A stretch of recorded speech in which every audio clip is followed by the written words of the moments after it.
Remember the flash crash in the stock market back in 2010? The Dow plummeted like 1,000 points in the course of 45 minutes or so.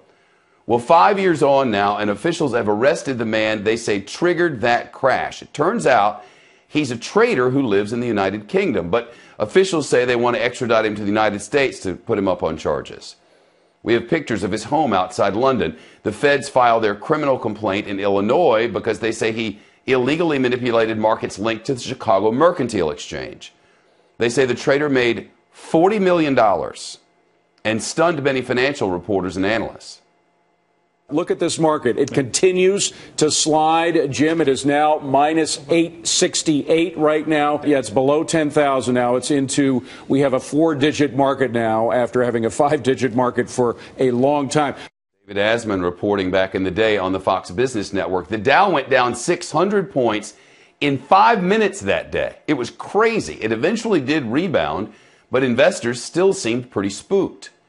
That trader I mentioned faces charges now of wire fraud, commodities fraud, and market manipulation. And if a court convicts him here in the United States, he could sit in prison for the rest of his life.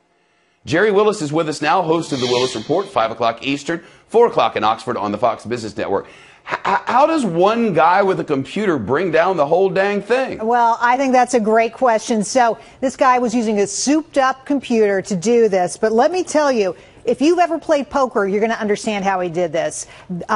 We call it bluffing. They have another word for it, but this is what traders do. They place big bets, put them out there, and just before they're ready to take action on them, they snatch them back. The market starts to move in between that, and the bad guy comes in and makes money off of that. I have to tell you, it's illegal what this guy did. They made spoofing illegal since then. But if you remember that day, we lost $1 trillion worth of value on the stock market that day. Some very high-profile stocks went down to a penny. It was super scary. It's 5 years later now, and I got to tell you, a lot of people are saying that maybe more than just this guy was actually involved. There may be more shoes to drop. What more do we know about this man from the United Kingdom?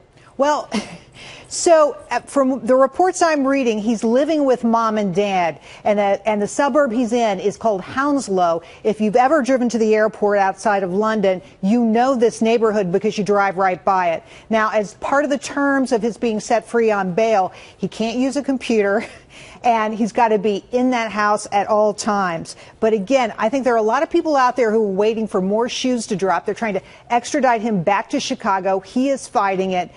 This could be a long, long story. Shep? Sounds like it. Jerry Willis from the Biz.